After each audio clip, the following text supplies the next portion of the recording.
Avant de commencer, nous vous conseillons vivement de faire preuve de discrétion. Le contenu suivant est destiné à des fins éducatives et de divertissement uniquement. Ce qui allait suivre allait bouleverser les fondements de l'industrie musicale et personne ne s'y attendait. Kid Rock, sans avertissement préalable et sans entourage, fit son entrée dans la salle d'audience fédérale portant un dossier épais qui allait déchirer le silence et les mystères qui entouraient l'empire de Diddy. Ce procès, qui semblait être centré sur des accusations personnelles de Cassie, allait rapidement se transformer en une exploration plus profonde des dynamiques de pouvoir, de surveillance et d'abus dans l'industrie. Kid Rock n'était pas là pour parler de musique ou de conflits personnels, il était là pour exposer une vérité enfouie sous des décennies de secrets. Ce qui allait être révélé allait bien plus loin que ce que quiconque pouvait imaginer. L'arrivée inattendue de Kid Rock et le bouleversement du procès. Le 7e jour du procès de Sean Diddy Combs, une scène inattendue secoua l'audience, un événement qui allait bouleverser le cours du procès et le rendre complètement irréversible. Ce jour-là, l'atmosphère dans la salle d'audience était habituellement calme, presque routinière. Chaque mouvement était calculé, chaque mot pesé avec soin. Le procès, centré sur les accusations graves à l'encontre de Diddy, s'était déroulé jusqu'alors de manière méthodique. Mais ce matin-là, une simple sonnerie de porte brisa cette tranquillité, signalant l'arrivée d'un individu qui allait totalement changer la donne. À 11h12, alors que la plupart des témoins et des journalistes étaient de concentrés sur le déroulement normal de l'audience, les portes de la salle s'ouvrirent dans un grincement soudain. Ce qui aurait pu sembler être l'entrée d'un juré retardataire ou d'un employé de la cour se révéla être bien plus inattendu. Un homme vêtu d'un costume noir parfaitement taillé et portant des lunettes de soleil pénétra dans la salle avec une aisance qui sembla instantanément captiver l'attention de tous. À la main, il tenait une épaisse pile de documents, soigneusement attachés avec une pince dorée et une posture rigide qui laissait peu de place à l'incertitude. Kid Rock venait d'entrer dans la salle d'audience. Kid Rock, ce rocker réputé pour son côté rebelle et outsider de l'industrie musicale, n'était pas un nom que l'on associant généralement au monde bien poli de Diddy. Il n'avait jamais été de ceux qui jouaient selon les règles non écrites de Hollywood, les règles qui maintiennent l'ordre et l'illusion d'une industrie propre. Il ne fréquentait pas les fêtes privées de Diddy, ni les after-parties où les personnalités influentes se réunissent dans l'ombre. Il n'était ni un acteur ni un producteur sous les projecteurs de l'industrie musicale, mais un observateur extérieur distant. Un homme qui n'avait jamais craint de dénoncer ce qui ne tournait pas rond. Son arrivée dans cette salle d'audience n'était pas simplement une présence, c'était une déclaration. Il était là non pas pour apporter des rumeurs ni des spéculations, mais pour révéler des vérités. Des vérités enfouies sous des décennies de secrets soigneusement gardés. Il n'a pas dit un mot en entrant. Il n'a pas cherché l'approbation de qui que ce soit. Il s'est dirigé directement vers le banc des spectateurs, sans détour, avec une assurance qui trahissait une profonde conviction. Ses yeux étaient rivés sur le juge, et une énergie palpable s'éleva dans la salle. Les murmures commencèrent instantanément, les journalistes se mirent à prendre des notes frénétiques, les avocats se lancèrent des regards confus, mais l'attention du public et de la cour entière se focalisait désormais sur l'homme qui venait de faire son entrée. Diddy, lui, ne tarda pas à lever les yeux de sa conversation avec ses avocats. Dès qu'il aperçut Kid Rock, son visage se ferma, ses lèvres se durcirent. Il comprit immédiatement que quelque chose de monumental venait d'arriver. Ce n'était pas un témoin ordinaire. Ce n'était pas une simple interruption dans le procès. C'était un homme déterminé à faire éclater la vérité. Un homme qui venait non pas pour réagir à ce qui se passait, mais pour renverser la situation. Le juge, bien que surpris par cette apparition inattendue, garda son calme et demanda à Kid Rock s'il était présent pour témoigner ou pour apporter des éléments au procès. La réponse de l'artiste fut aussi directe que concise. « J'ai des documents que je garde depuis des années. Il est temps que quelqu'un les examine. » Ces mots ne furent pas seulement une déclaration. Ils marquèrent le début d'une révolution dans le procès. Ce que Kid Rock allait dévoiler n'était pas une simple anecdote ou une rumeur qu'on pourrait ignorer. Il venait d'apporter des preuves tangibles, des documents vérifiables, qui risquèrent de faire trembler l'empire de Diddy. Sans perdre de temps, Kid Rock remit son dossier au greffier. L'atmosphère dans la salle se chargea d'une tension palpable. Le greffier tourna les pages, une à une, chaque document soigneusement vérifié, chaque pièce d'information envoyée à la cour. Les regards étaient rivés sur lui, et chaque page qu'il parcourait faisait monter la pression. Ce n'était plus une simple question de témoignage, ce n'était plus une affaire de paroles prononcées dans un tribunal. Ce que Kid Rock apportait avec lui était un faisceau de preuves aussi solide qu'effrayante. Les documents que Kid Rock remettait en main propre au juge étaient aussi précis qu'inattendus. Ce n'étaient pas des rumeurs de plus qui circulèrent dans l'ombre, mais des faits concrets, vérifiables, que peu de gens auraient cru pouvoir voir un jour. Les pages détaillaient des événements, des conversations.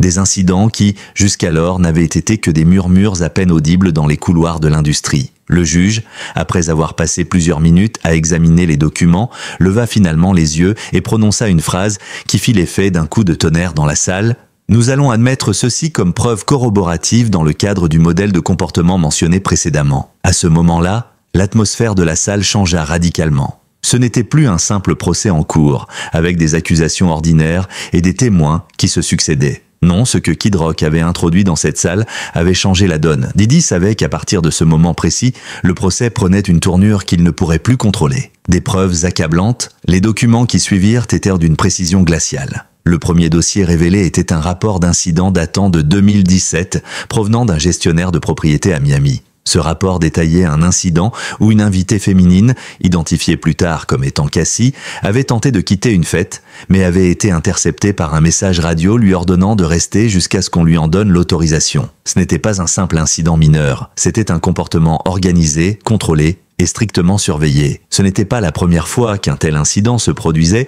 et ce document prouvait que Didi n'hésitait pas à manipuler ses invités, à les isoler, à contrôler leurs actions comme s'ils n'étaient que des pièces sur un échiquier. Le deuxième document était une capture d'écran d'une communication interne entre un hôtel de luxe et l'équipe de sécurité de Didi. Ce document faisait référence à des restrictions de confidentialité extrêmes imposées aux VIP invités aux événements de Didi. Les noms étaient évidemment masqués, mais le contexte était clair.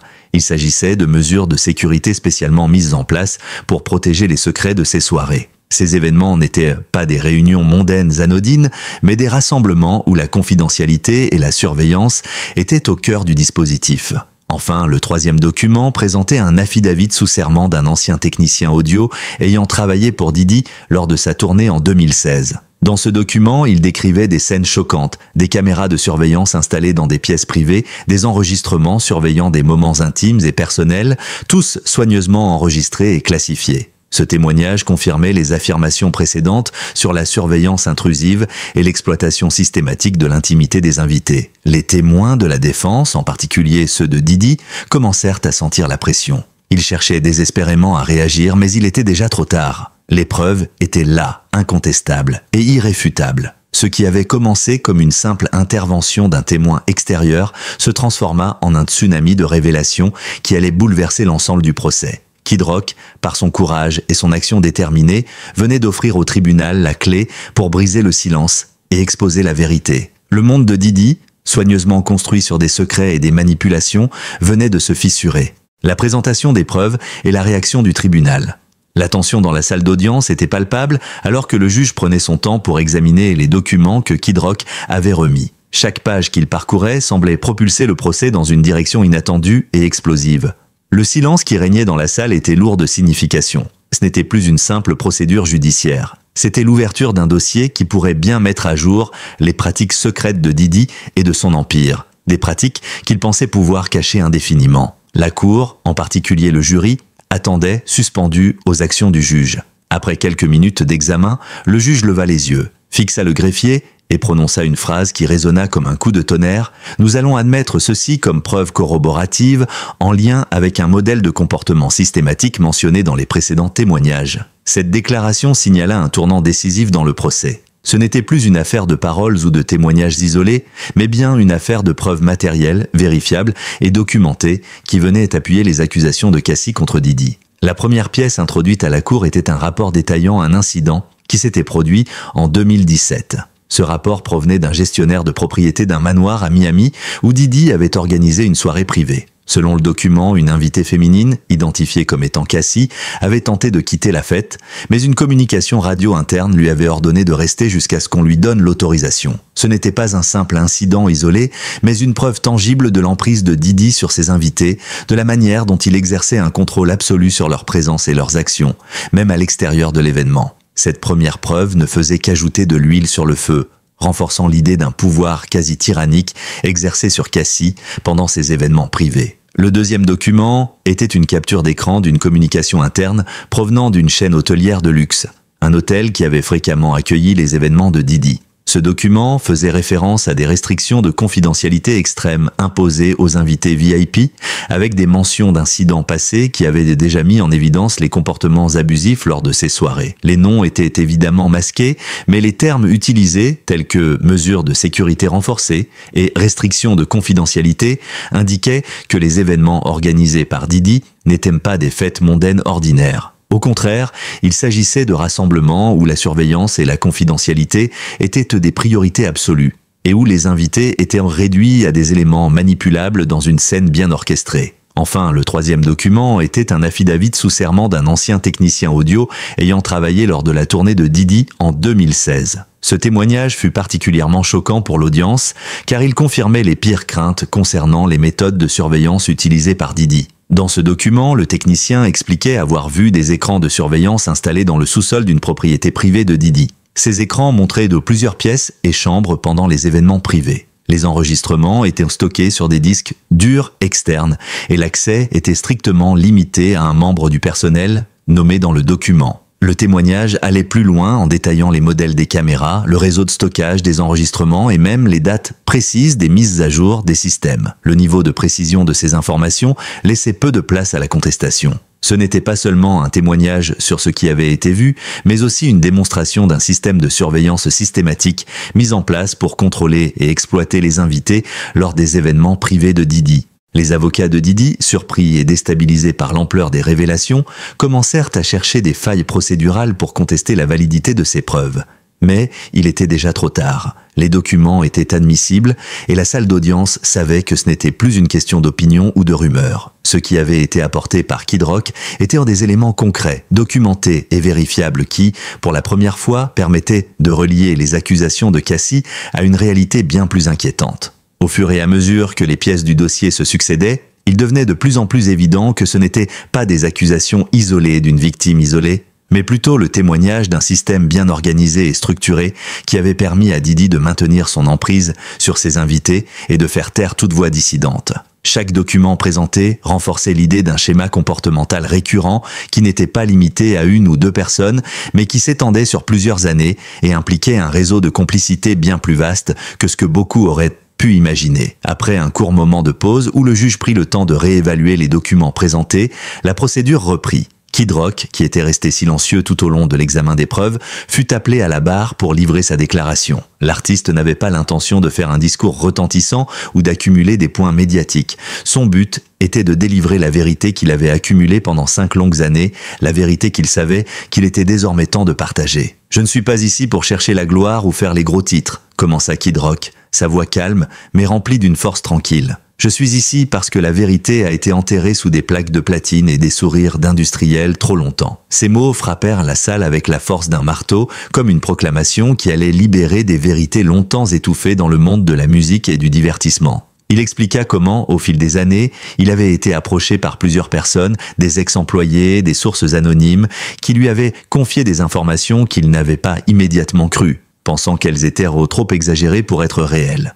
Mais à mesure que les témoignages se multipliaient, il commença à comprendre qu'il y avait bien un schéma, un modèle commun derrière les accusations. Ces révélations firent de basculer le procès dans une nouvelle dimension. Ce n'était plus une question de voir si les accusations de Cassie étaient véridiques, mais bien de comprendre l'ampleur du système qu'elle dénonçait. Kid Rock expliqua qu'il avait vérifié chaque document qu'il avait remis aux avocats de Cassie avant de les remettre officiellement à la cour. Il avait pris cette décision, non pas par désir d'être un héros, mais parce qu'il en avait assez de voir les abus se perpétuer dans l'industrie musicale. Son engagement n'était pas personnel. Il s'agissait d'une bataille pour la vérité, pour la justice. À ce moment précis, la dynamique du procès changea radicalement. Ce qui avait commencé comme une affaire de violence et de harcèlement verbaux était désormais devenu un dossier explosif qui impliquait des violations de la vie privée, des menaces physiques et un réseau organisé d'abus systématiques. Les avocats de Didi étaient désormais dans une position précaire. Ils cherchaient désespérément à bloquer les preuves, mais chaque tentative se heurtait à un mur de faits tangibles et vérifiables.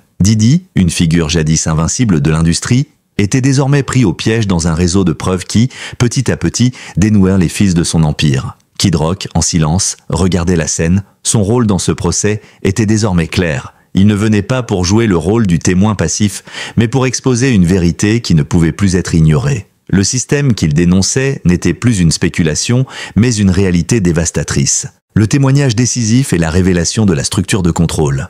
À ce stade du procès, il était clair que l'intervention de Kid Rock avait été le catalyseur d'une série de révélations qui ne faisaient que commencer. Alors que la salle d'audience était immergée dans un silence intense, chaque membre du jury absorbait les preuves qui se succédaient, implacables. Didi, toujours assis à sa place, semblait désormais vulnérable, son regard parfois vide, parfois inquiet. C'était un homme qui, jusqu'à ce jour, avait construit son empire sur le pouvoir et le contrôle, et maintenant il se retrouvait face à la possibilité de tout perdre. Mais ce n'était que le début. Le témoignage de Kid Rock ne se limitait pas seulement aux documents et aux preuves qu'il avait remises au tribunal. C'était un bouleversement d'ordre moral et éthique qui allait se propager au-delà de la salle d'audience. Une fois les preuves admises, le juge invita Kid Rock à revenir à la barre pour expliquer son rôle dans cette affaire. Il n'avait pas besoin de notes ni de discours préparés. Son regard était ferme, sa voix calme, mais chaque mot résonnait comme une vérité fondamentale que tout le monde dans la salle devait entendre. Kid Rock n'était pas là pour se glorifier, il n'était pas là pour faire un show. Il était là pour exposer la réalité d'une industrie qui, pendant trop longtemps, avait été protégée par un mur de silence.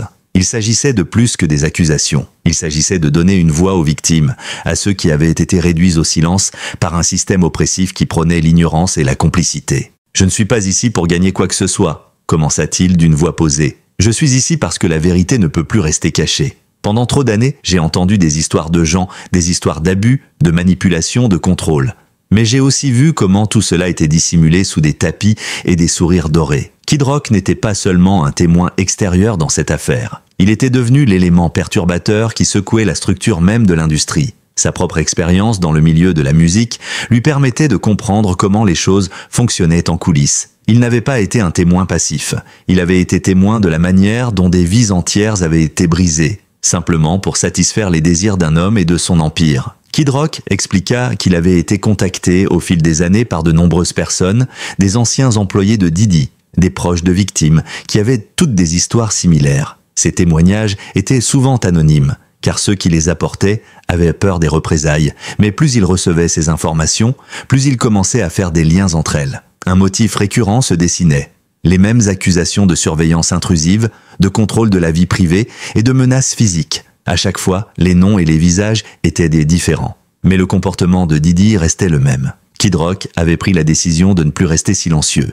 Il savait qu'il était le seul à pouvoir briser ce cercle vicieux. Ce que j'ai vu avec Cassie dans cette interview, ce regard de peur, il m'a dit tout ce que j'avais besoin de savoir, dit-il en regardant le jury.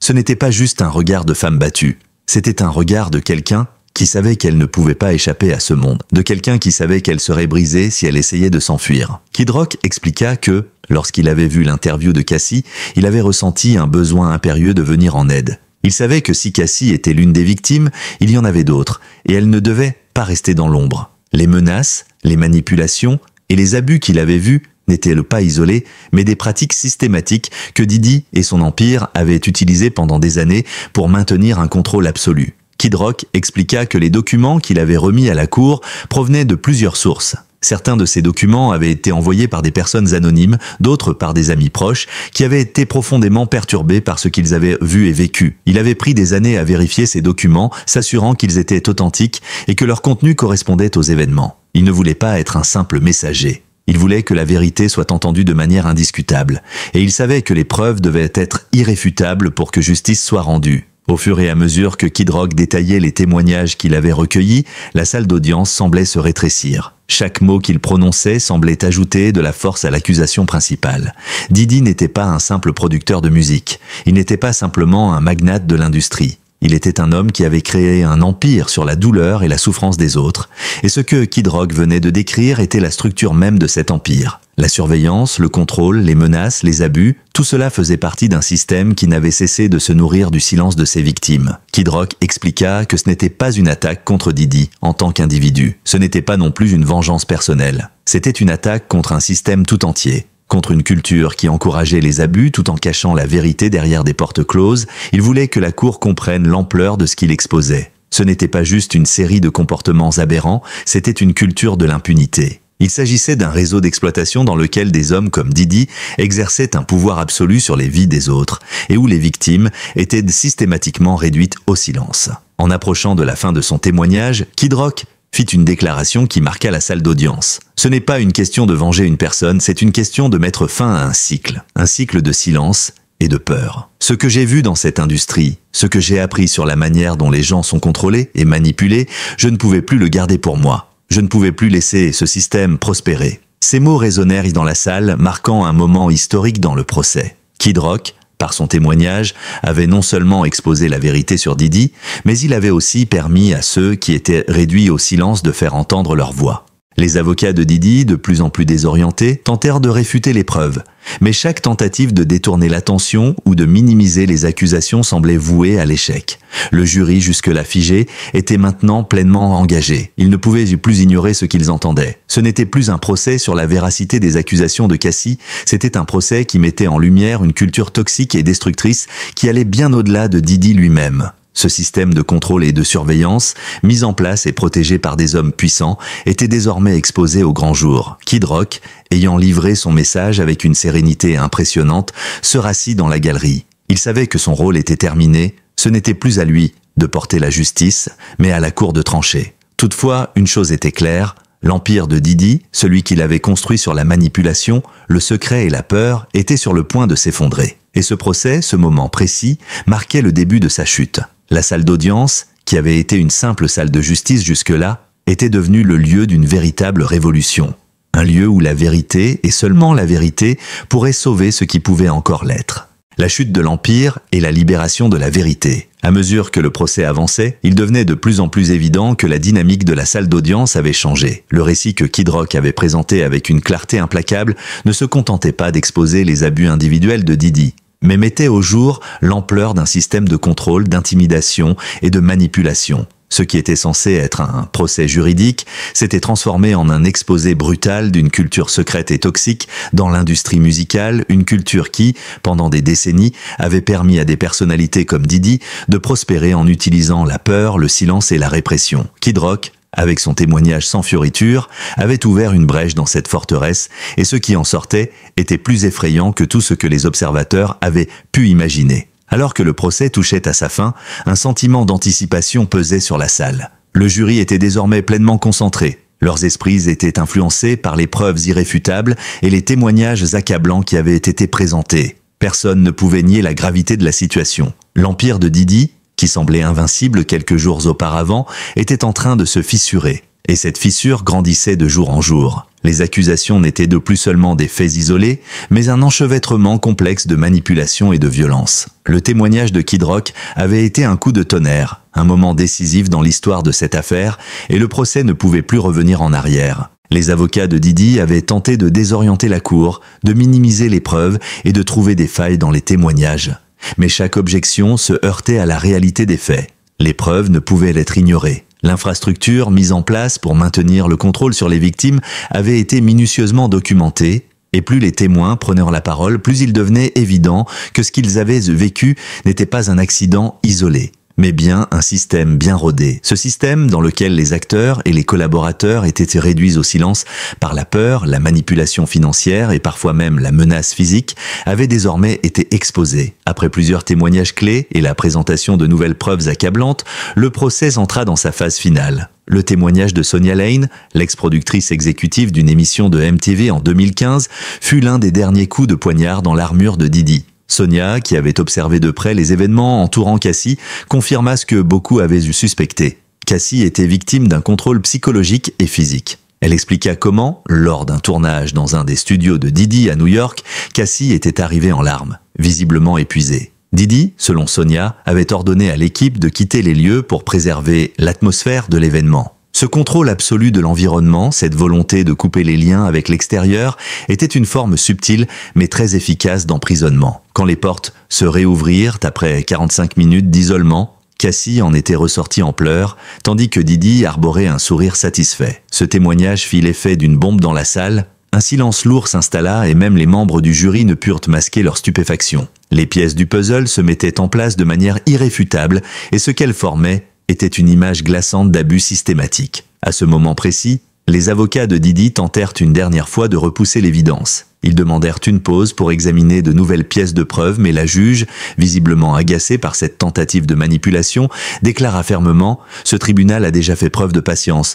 Nous continuerons sans retard ». Cette décision marqua un tournant dans le procès. L'étau se resserrait autour de Didi et il ne pouvait plus compter sur ses manœuvres habituelles pour échapper à la vérité. Kid Rock, après avoir livré son témoignage et assisté au dénouement des événements, fut une fois de plus convoqué par le tribunal. Cette fois, il n'était pas appelé pour fournir plus de preuves ou pour ajouter de nouveaux éléments au dossier. Au contraire, il se leva une dernière fois, non pas en tant que témoin, mais en tant que personnage clé de cette affaire. Son rôle dans la libération de la vérité était maintenant complet. La salle d'audience s'était figée dans l'attente de ses dernières paroles. Il s'adressa calmement à la cour, ses mots empreints d'une gravité rare. « Quand je suis venu ici, je pensais que tout cela se terminerait en un cri isolé, un discours enflammé. Mais j'ai compris que ce n'est pas le cas. » Commença-t-il, regardant les membres du jury dans les yeux. « J'ai vu des gens se faire broyer, j'ai vu des vies dévastées, et j'ai vu comment l'industrie a protégé ce système, cachant la vérité sous des couches de mensonges. Ce n'est pas juste une question de vengeance, ni de réputation.